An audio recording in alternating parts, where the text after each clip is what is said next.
Thank you, Untouchable, and thank you to the committee of the PW Hall of Fame for this honor to induct Bryan Danielson.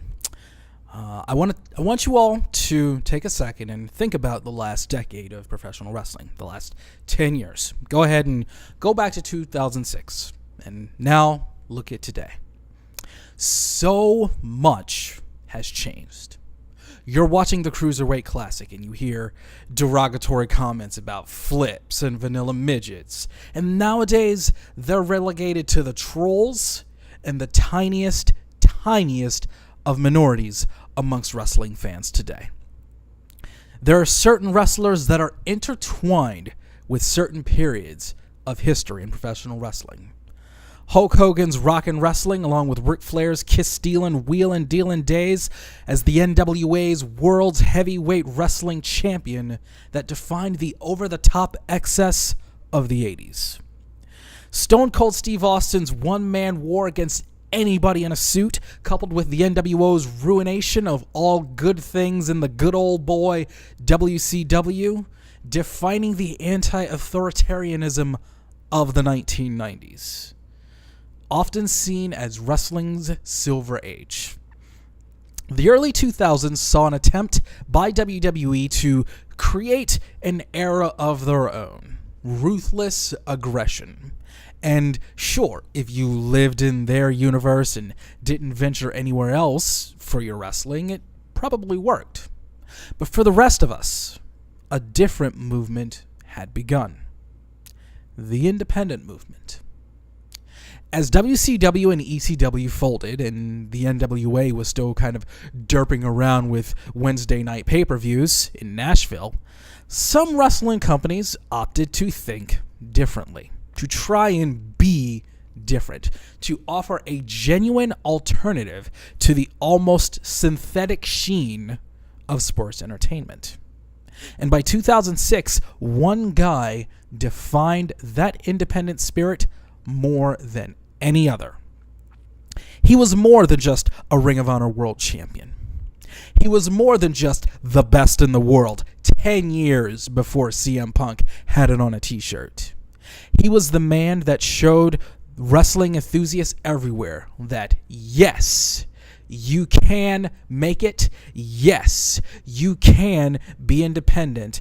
And yes, you can still be recognized as great simply by being goddamn great. Without millions of dollars of promotion and marketing behind you, you can be a great wrestler and the world can know it without Vince McMahon telling you. And yes, you can be entertaining and charismatic while still breaking all of the tropes and rules and trends in professional wrestling. Yes, I am talking about Daniel Bryan, but more appropriately, since this is the independent induction, I'm talking about the American Dragon, Bryan Danielson. Bryan Danielson's influence on all things we are enjoying in professional wrestling right now, the things that excite us the most, the things that blow us away, the things that make us all remember what we love about this art form is immeasurable. Every step of the way, Bryan wasn't just there, he was at the forefront. In the mid-2000s, when WWE and TNA were in a bidding war for Samoa Joe, CM Punk, and Bryan Danielson, Bryan was the one that stayed independent. He chose to stay with Ring of Honor and have a championship run with a title that he held up and described as his wrestling freedom. He chose to go to Japan for Pro Wrestling Noah and bridge the gap between Japanese wrestling and American wrestling.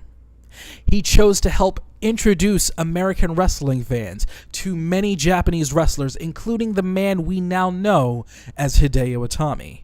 And he chose to show off an accidental farmer's tan one time, which incited a Tan of the Year chant, reflecting the spirit of wrestling fans everywhere who did not want to buy in. We saw ourselves in the American Dragon. He was our champion, and we liked our chances. But Bryan Danielson was so much more than a great wrestler. He was not some kind of wrestling automaton that could only execute moves cleanly and efficiently. He was so much more. It was the American Dragon that took an 80s butt rock song, The Final Countdown by Europe, usually meant for NBA arena packages, and turned it into the modern day Enter Sandman from ECW. Just through sheer charisma, force of will, and ironic humor.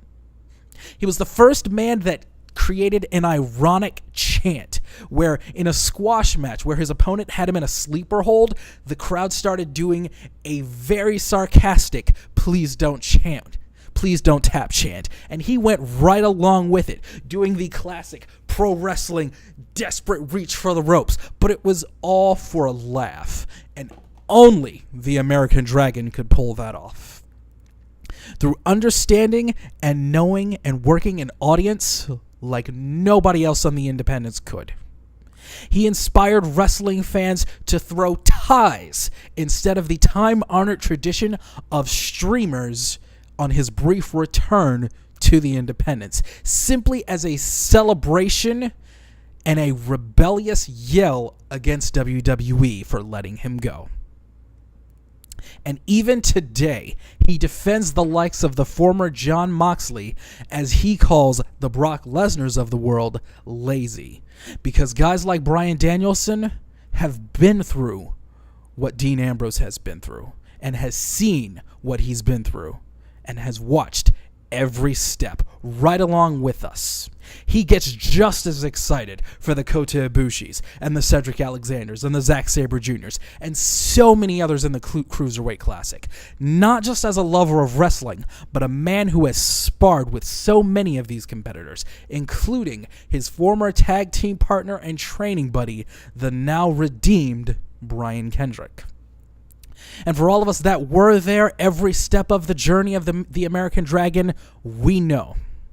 We know what the Cruiserweight Classic represents. We know what Daniel Bryan on commentary represents. What Bryan Danielson did for the modern era of professional wrestling is difficult to quantify and put into words.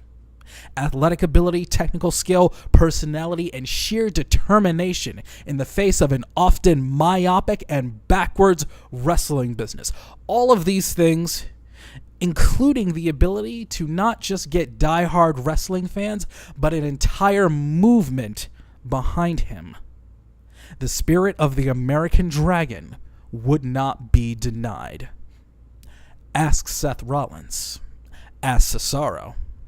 Ask Sami Zayn and Kevin Owens, probably separately. You should probably ask them separately. Ask AJ Styles. And you can even ask convertees like The Miz. Ask the bulk of the NXT roster how Bryan Danielson helped influence their wrestling careers. Bryan Danielson made it okay to be an indie wrestling fan. He made it okay to build your name on the indies and wrestle all over the world and become a star. And eventually, he made it okay not to fit Vince McMahon's mold. Pro wrestling in the year 2016 is a much more enjoyable place for all of us, and we owe a great deal of thanks to the American Dragon.